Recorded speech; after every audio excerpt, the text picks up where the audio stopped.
Hello, my darlings. Mother Raven here with part 3 of Carmilla. Chapter 7, Descending. It would be vain my attempting to tell you the horror with which, even now, I recall the occurrence of that night. It was no such transitory terror as a dream leaves behind. It seemed to deepen by time and communicated itself to the room and the very furniture that had encompassed the apparition. I could not bear next day to be alone for a moment. I should have told Papa, but for two opposite reasons. At one time I thought he would laugh at my story, and I could not bear it be treated as in jest, and at the other I thought he might fancy that I had been attacked by the mysterious complaint which had invaded our neighborhood. I had myself no misgivings of the kind, and as he had been rather an invalid for some time, I was afraid of alarming him. I was comfortable enough with my good-natured companions, Madame Perrodon and the vivacious Mademoiselle Le Fontaine. They both perceived that I was out of spirits and nervous, and at length I told them what lay so heavy at my heart. Mademoiselle laughed, but I fancied that Madame Perrodon looked anxious. "By the by," says Mademoiselle, laughing, "the long lime tree walk behind Carmilla's bedroom window is haunted." "Nonsense!" exclaimed Madame, who probably thought that the theme rather inopportune. "And who tells that story, my dear?" "Martin says he came up twice when the old yard gate was being repaired before sunrise, and twice saw the same female figure walking down the lime tree avenue." "So he might, as long as there are cows to milk in the river field," says Madame. "I dare say, but Martin chooses to be frightened, and I never did see fool more frightened." "You must not say a word about it to Carmilla, because she can see down that walk from her window," I interposed, "and she is, if possible, a greater coward than I." Carmilla came down rather later than usual that day. "I was so frightened last night," she said, so soon as we were together, "and I am sure I should have seen something dreadful if it had not been for that charm I bought from the poor little hunchback, whom I called such hard names. I had a dream of something black coming around my bed, and I woke in perfect horror, and I really thought for some seconds I saw a dark figure near the chimney-piece. But I felt under my pillow for my charm, and the moment my fingers touched it, the figure disappeared. I felt quite certain only that I had it by me, that something frightful would have made its appearance and perhaps throttled me, as it did those poor people we heard of." "Well, listen to me," I began, and recounted my adventure, at the recital of which she appeared horrified. "And had you the charm near you?" she asked earnestly. "No, I had dropped it into a china vase in the drawing-room, but I shall certainly take it with me tonight, as you have so much faith in it. At this distance of time I cannot tell you, or even understand, how I overcame my horror so effectually as to lie alone in my room that night. I remember distinctly that I pinned the charm to my pillow. I fell asleep almost immediately, and slept even more soundly than usual all night. The next night I passed as well. My sleep was delightfully deep and dreamless, but I awakened with a sense of lassitude and melancholy, which, however, did not exceed a degree that was almost luxurious. "Well, I told you so," said Carmilla, when I described my quiet sleep. "I had such delightful sleep myself last night. I pinned the charm to the breast of my nightdress. It was too far away the night before. I am quite sure it was all fancy, except the dreams. I used to think that evil spirits made dreams, but our doctor told me it is no such thing, only a fever passing by, or some other malady, as they often do. He said, knocks at the door, and not being able to get in, pass his arm with that alarm. "And what do you think the charm is?" I said. "It has been fumigated or immersed in some drug, and is an antidote against the malaria," she answered. "That it acts only on the body?" "Certainly. You don't suppose that evil spirits are frightened by a bit of ribbon, or the perfumes of a druggist's shop? No, these complaints, wandering in the air, begin by trying the nerves, and so affect the brain. But before they can seize upon you, the antidote repels them. That, I am sure, is what the charm has done for us. It is nothing magical. It is simply natural." I should have been happier if I could have quite agreed with Carmilla, but I did my best, and the impression was a little losing its force. For some nights I slept profoundly, but still every morning I felt the same lassitude, and a languor weighed upon me all day. I felt myself a changed girl. Strange melancholy was stealing over me, a melancholy that I would not have interrupted. Dim thoughts of death began to open, and an idea that I was slowly sinking took gentle and somehow not unwelcome possession of me. If it was sad, the tone of mind which is induced was also sweet. Whatever it might be, my soul acquiesced in it. I would not admit that I was ill. I would not consent to tell my papa or to have the doctor sent for. Carmilla became more devoted to me than ever, and her strange paroxysms of languid adoration more frequent. She used to gloat on me with increasing ardor the more my strength and spirit waned. This always shocked me like a momentary glare of insanity. Without knowing it, I was now in a pretty advanced stage of the strangest illness under which mortal ever suffered. There was an unaccountable fascination in earlier symptoms that more than reconciled me to the incapacitating effects of that stage of malady. This fascination increased for a time until it reached a certain point, which gradually a sense of horror mingled itself with it, deepening, as you shall hear, until it discolored and perverted the whole state of my life. The first change I experienced was rather agreeable. It was very near the turning point from which began the descent of avarice. Certain vague and strange sensations visited me in my sleep. The prevailing one was that pleasant, peculiar, cold thrill which we feel in bathing when we move against the current of a river. This was soon accompanied by dreams that seemed indeterminable and were so vague that I could never recall their scenery and persons, or anyone connected portion of their action. But they left an awful impression and a sense of exhaustion, as if I had passed through a long period of great mental exertion and danger.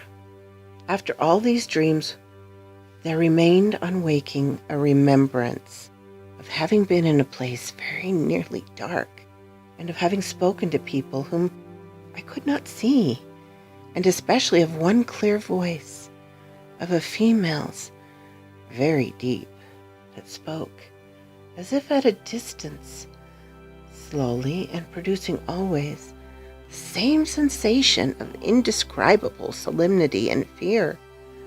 Sometimes there came a sensation as if a hand were drawn softly along my cheek and neck, sometimes as if warm lips kissed me, and longer and more lovingly as they reached my throat.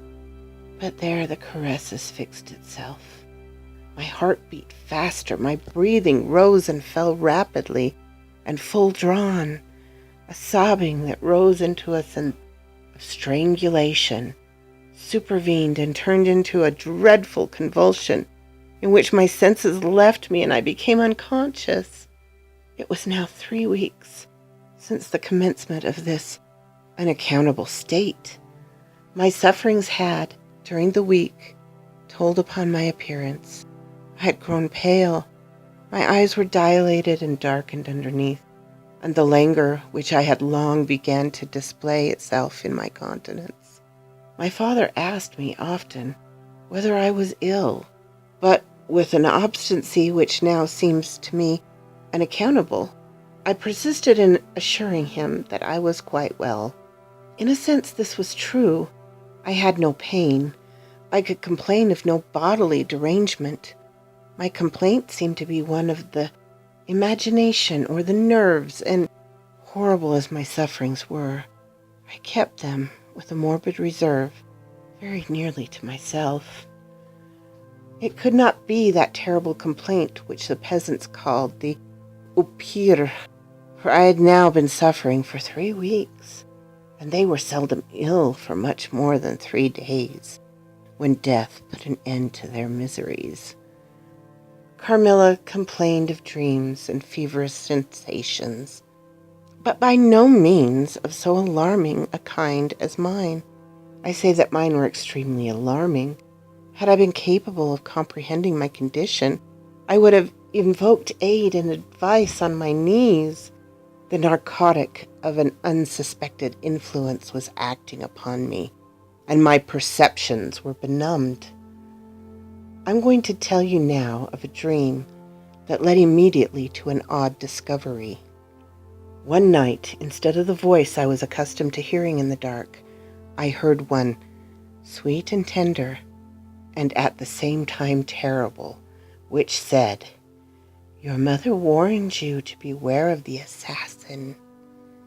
At the same time, a light unexpectedly sprang up, and I saw Carmilla standing near the foot of my bed, in her white nightdress, bathed from her chin to her feet in one great stain of blood.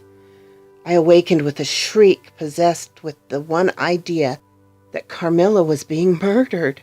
I remember springing from my bed, and my next recollection is that of standing on the lobby crying for help.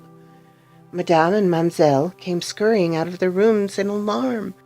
A lamp burned always on the lobby, and seeing me, they soon learned the cause of my terror. I insisted on knocking at Carmilla's door. Our knocking was unanswered. It soon became a pounding and an uproar. We shrieked her name, but all was in vain. We all grew frightened, for the door was locked. We hurried back in panic to my room. There we rang the bell long and furiously. If my father's room had been at that side of the house, we would have called him up at once to our aid. But alas, he was quite out of hearing, and to reach him involved an excursion for which we none of us had courage. Servants, however, soon came running up the stairs. I'd gotten on my dressing gown and slippers meanwhile, and my companions were already similarly furnished. Recognizing the voices of the servants on the lobby, we sallied together, and having renewed as fruitlessly our summons on Carmilla's door, I ordered the men to force the lock. They did so, and we stood, holding our lights aloft in the doorway, and so stared into the room. We called her by name, but there was still no reply. We looked around the room. Everything was undisturbed. It was exactly in the state in which I had left it on bidding her good night. But Carmilla was gone. Chapter 8. Search. At the side of the room, perfectly undisturbed except for our violent entrance, we began to cool a little, and soon recovered our senses sufficiently to dismiss the men. It had struck Mademoiselle that possibly Carmilla had been wakened by the uproar at her door, and in her first panic had jumped from her bed and hid herself in a press or behind a curtain, from which she could not, of course, emerge under the major domo and his myrmidons had withdrawn. We were now recommenced our search and began to call her name again. It was all to no purpose. Our perplexity and agitation increased. We examined the windows, but they were secured. I implored of Carmilla, if she had concealed herself, to play this cruel trick no longer, to come out and end our anxieties. It was all useless. I was by this time convinced that she was not in the room, nor in the dressing room, the door of which was still locked on this side. She could not have passed it. I was utterly puzzled. Had Carmilla discovered one of those secret passages which the old housekeeper said were known to exist in the Schloss? Although the tradition of their exact situation had been lost, a little time would no doubt explain all, utterly perplexed as, for the present, we were. It was past 4 o'clock, and I preferred to pass the remaining hours of darkness in Madame's room. Daylight brought no solution of the difficulty. The whole household, with my father at its head, was in a state of agitation the next morning. Every part of the chateau was searched. The grounds were explored. No trace of the missing lady could be discovered. The stream was about to be dragged. My father was in distraction. What a tale to have to tell the poor girl's mother on returning. I, too, was almost beside myself, though my grief was quite of a different kind. The morning was passed in alarm and excitement. It was now 1 o'clock, and still no tidings. I ran up to Carmilla's room and found her standing at her dressing table. I was astonished. I could not believe my eyes. She beckoned me to her with her pretty finger in silence. Her face expressed extreme fear. I ran to her in an ecstasy of joy. I kissed and embraced her again and again. I ran to the bell and rang it femininely to bring others to the spot who might at once relieve my father's anxiety. "Dear Carmilla, what has become of you all this time? We have been in agonies of anxiety about you," I exclaimed. "Where have you been? How did you come back?" "Last night has been a night of wonders," she said. "For mercy's sake, explain all you can." "It was past 2 last night," she said, "when I went to sleep as usual in my bed, with my doors locked, that of the dressing room, and that opening upon the gallery. My sleep was uninterrupted and, so far as I know, dreamless. But I awoke just now on the sofa in the dressing room there, and I found the door between the rooms open and the other door forced. How could have all this happened without my being wakened? It must have been accompanied with a great deal of noise, and I am particularly easily wakened. And how could I have been carried out of my bed without my sleep having been interrupted? I, whom the slightest stir startles." By this time, Madame, Mademoiselle, my father, and a number of servants were in the room. Carmilla was, of course, overwhelmed with inquiries, congratulations, and welcomes. She had but one story to tell, and seemed at least able of all the party to suggest any way of accounting for what had happened. My father took a look up and down the room, thinking. I saw Carmilla's eyes follow him for a moment with a sly, dark glance. When my father had sent the servants away, Mademoiselle having gone in search of a little bottle of Valerian and Savolatile, and there being no one now in the room with Carmilla, except my father, Madame, and myself, he came to her thoughtfully, took her hand very kindly, led her to the sofa, and sat down beside her. "Will you forgive me, my dear, if I risk a conjecture and ask a question?" "Who can have a better right?" she said. "Ask what you please, and I will tell you everything. But my story is simple, one of bewilderment and darkness. I know absolutely nothing. Put any question you please, but you know, of course, the limitations Mamma has placed me under." "Perfectly, my dear child. I need not approach the topics on which she desires our silence. Now, the marvel of last night consists in you having been removed from your bed and your room without being wakened, and this removal having occurred apparently while the windows were still secure, and the 2 doors locked upon the inside. I will tell you my theory and ask you a question." Carmilla was leaning on her hand dejectedly. Madame and I were listening breathlessly. Now, my question is this. Have you ever been suspected of walking in your sleep? Never since I was very young, indeed. But you did walk in your sleep when you were young. Yes, I know it. I've been told so often by my old nurse. My father smiled and nodded. Well, what has happened is this. You got up in your sleep, unlocked the door, not leaving the key as usual in the lock, but taking it out and locking it on the outside. You again took the key out and carried it away with you to some one of 25 rooms on this floor, or perhaps upstairs or down. There are so many rooms and closets, so much heavy furniture, such an accumulation of lumber, that it would require a week to search this old house thoroughly. Do you see now what I mean? I do, but not all, she answered. And how, Papa, do you account for her finding herself on the sofa in the dressing room which we had searched so carefully? She came there after you had searched it, still in her sleep, and at last awoke spontaneously, and was as much surprised to find herself where she was as anyone else. I wish all mysteries were as easily and innocently explained as yours, Carmilla, he said, laughing. And so we may congratulate ourselves on the certainty that the most natural explanations of the occurrence is one that involves no drugging, no tampering with locks, no burglars or poisoners or witches, nothing that need alarm Carmilla or anyone else for our safety. Carmilla was looking charming.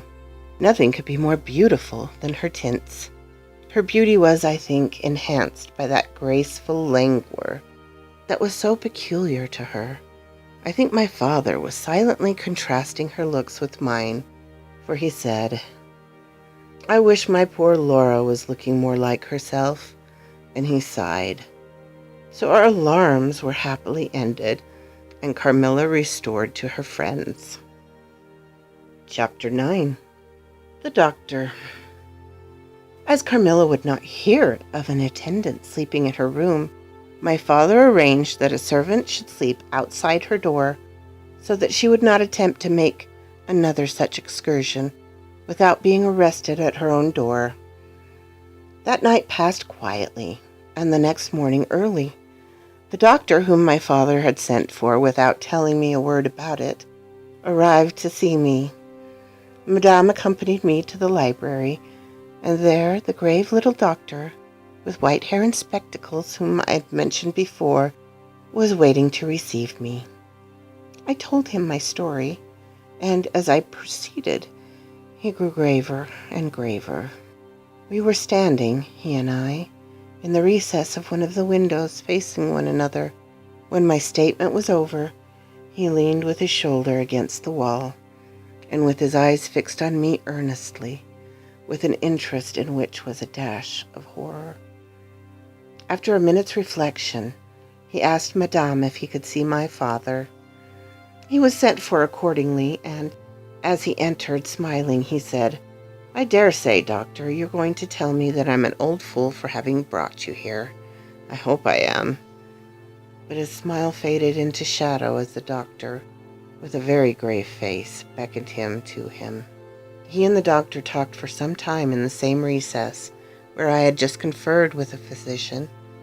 It seemed an earnest and argumentative conversation. The room is very large, and I and Madame stood together, burning with curiosity at the farther end.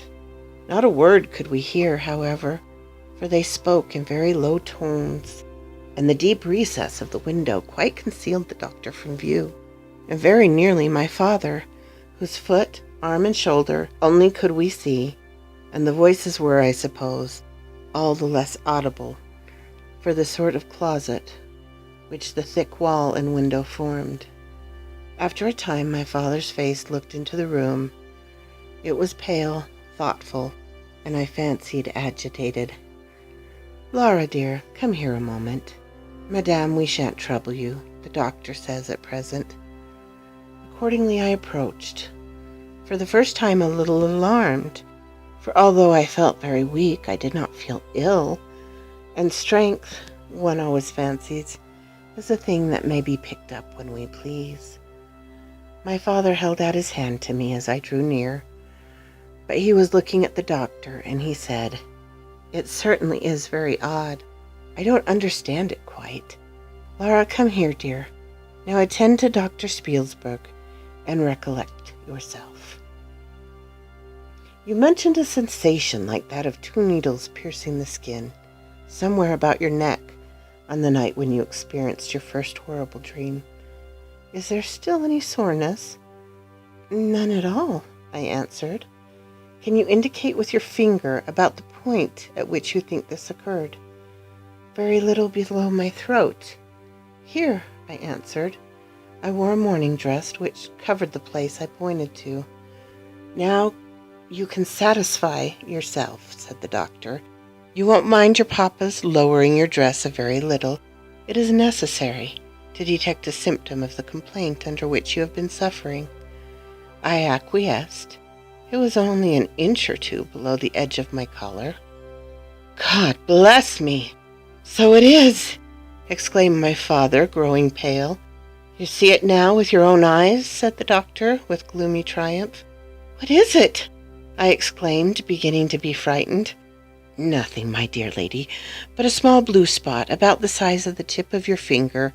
And now, the question is, what is best to be done?" "Is there any danger?" I urged in great trepidation. "I trust not, my dear," answered the doctor. "I don't see why you should not recover. I don't see why you should not begin immediately to get better. That is the point at which the sense of strangulations begin." "Yes," I answered, "and recollect as well as you can. The same point was a kind of center of that thrill which you described just now, like the current of a cold stream running against you." "It may have been. I think it was." "Ah, you see," he added, turning to my father. "Shall I say a word to Madame?" "Certainly," said my father. He called Madame to him and said, "I find my young friend here far from well. It won't be of any great consequence, I hope, but it will be necessary that some steps be taken, which I will explain by and by. But in the meantime, Madame, you will be so good as not to let Miss Laura be alone for 1 moment. That is the only direction I need give for the present. It is indispensable." "We may rely upon your kindness, Madame, I know," added my father. Madame satisfied him eagerly. "And you, dear Laura, I know you will observe the doctor's directions. I shall have to ask your opinion upon another patient, whose symptoms slightly resemble those of my daughter, that have just been detailed to you. Very much milder in degree, but I believe quite the same sort. She is a young lady, our guest, but as you say, you will be passing this way again this evening. You can't do better than take your supper here, and you can see her then. She does not come down till the afternoon." "I thank you," said the doctor. "I shall be with you, then, about 7 this evening." And then they repeated their directions to me and Madame, and with this parting charge my father left us, and walked out with the doctor, and I saw them pacing together up and down between the road and the moat, on the grassy platform in front of the castle, evidently absorbed in earnest conversation. The doctor did not return. I saw him mount his horse there, take his leave, and ride away eastward through the forest. Nearly at the same time, I saw the man arrive from Drainfield with letters, and dismount and hand the bag to father. In the meantime, Madame and I were both busy, lost in conjecture as to the reason of the singular and earnest direction which the doctor and my father had concurred in imposing. Madame, as she afterwards told me, was afraid the doctor apprehended a sudden seizure, and that, without prompt assistance, I might either lose my life in a fit, or at least be seriously hurt. The intrepidation did not strike me, and I fancied, perhaps luckily for my nerves, that the arrangement was prescribed simply to secure a companion who would prevent my taking too much exercise or eating unripe fruit or doing any of the 50 foolish things to which young people are supposedly prone. About half an hour after my father came in, he had a letter in his hand and said, "This letter has been delayed. It is from General Spielsdorf. He might have been here yesterday. He may not come until tomorrow, or he might be here today." He put the open letter into my hand, but he did not look pleased, as he used when a guest, especially one so loved as the general, was coming.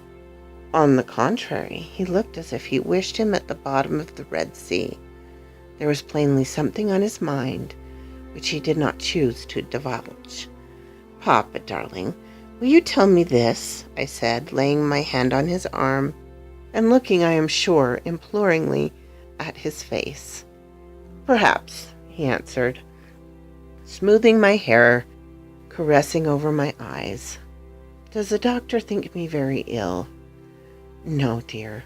He thinks if right steps are taken, you'll be quite well again, at least on the high road to a complete recovery, in a day or two," he answered a little dryly. "I wish our good friend the General had chosen any other time. That is, I wish you had been perfectly well to receive him." "But do tell me, Papa," I insisted. "What does he think is the matter with me?" "Nothing. You must not plague me with such questions," he answered, with more irritation than I ever remember him to have displayed before. And seeing that I looked wounded, I suppose, he kissed me and added, "You shall know all about it in a day or two. That is all I know. In the meantime, you are not to trouble your head about it." He turned and left the room, but came back before I had done wondering and puzzling over the oddity of all of this. It was merely to say he was going to Karnstein, and had ordered the carriage to be ready at 12, and that I and Madame should accompany him. He was going to see the priest who lived near those picturesque grounds upon business, and as Carmilla had never seen them, she could follow when she came down with Mamselle, who would bring materials for what you call a picnic, which might be laid for us in the ruined castle. At 12 o'clock, accordingly, I was ready, and not long after, my father, Madame, and I set out upon our projected drive.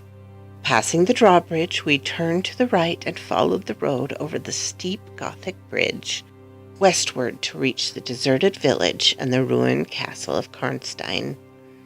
No sylvan drive can be fancied prettier.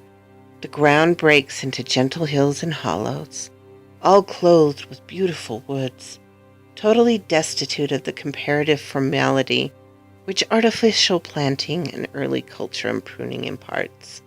The irregularity of the ground often led the road out of its course and caused it to wind beautifully around the sides of broken hollows and the steeper sides of the hills, among varieties of ground almost inexhaustible. Turning one of these points, we suddenly encountered our old friend, the General, riding towards us, attended by a mounted servant. His portmanteaus was following in a hired wagon, such as we term a cart. The General dismounted as we pulled up, and after the usual greetings, was easily persuaded to accept the vacant seat in the carriage, and to send his horse on with his servant to the Schloss. Chapter 10. Bereaved.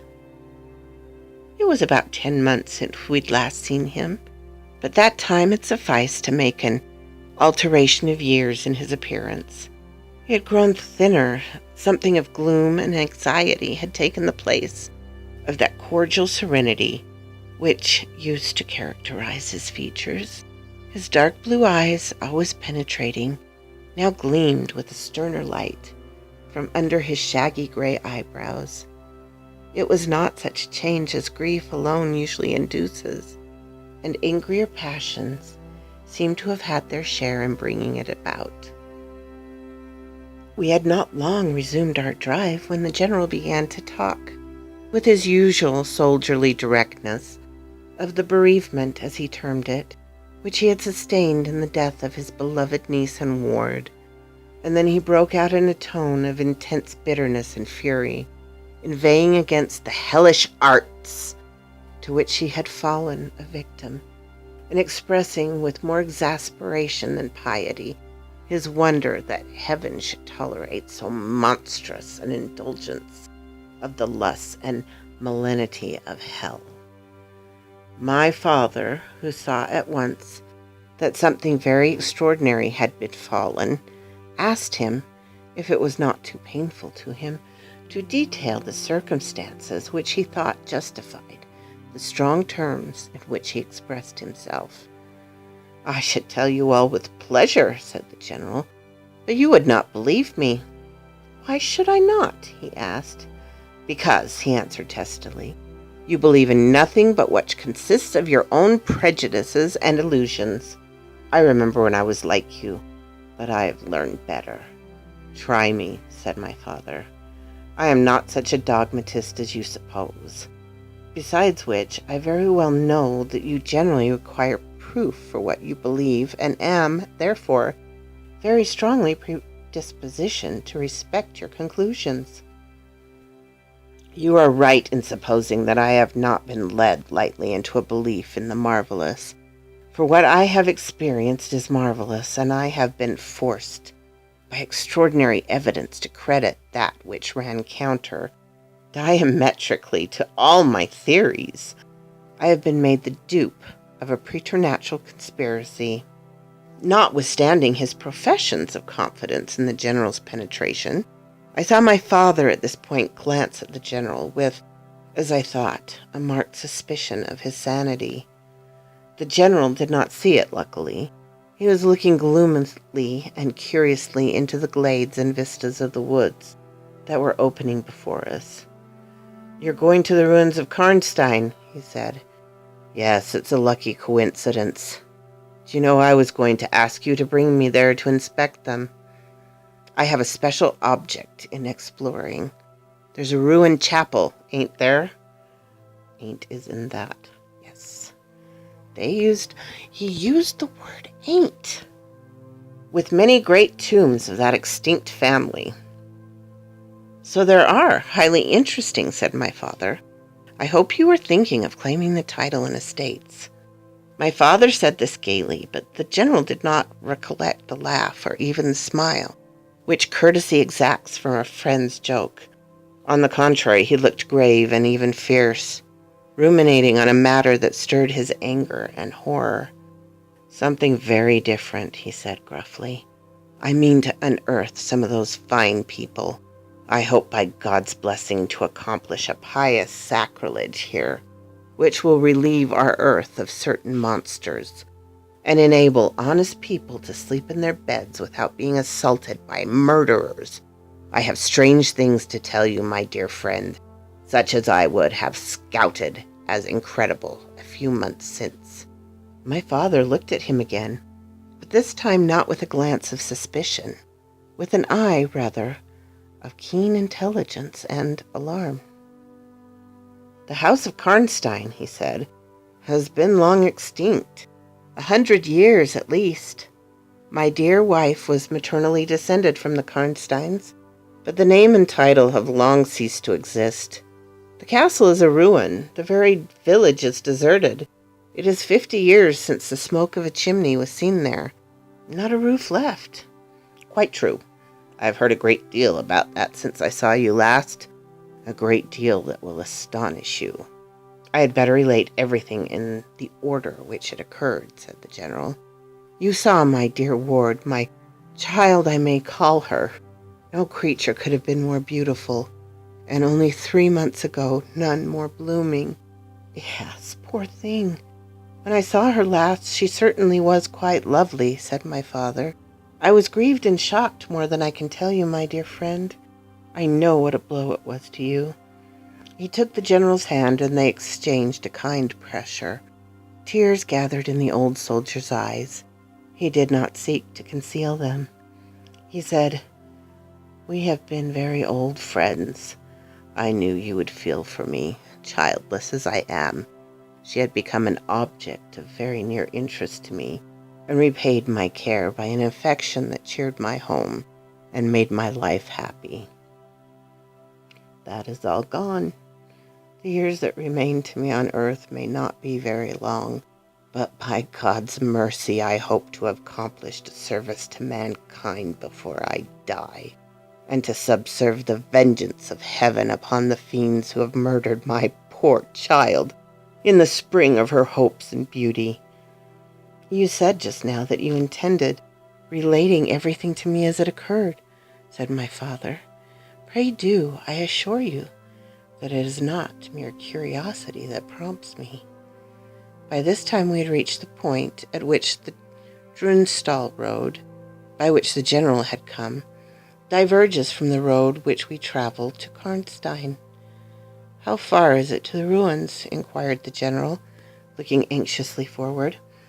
Oh, about half a league, answered my father. Pray, let us hear the story you were so good as to promise. I think that's a lovely place to stop, my darlings. Leave you in a bit of suspense, although I'm fairly certain you can see where this is going. Nobody knew much about vampires at the time, but we see now, don't we? So quoth this raven.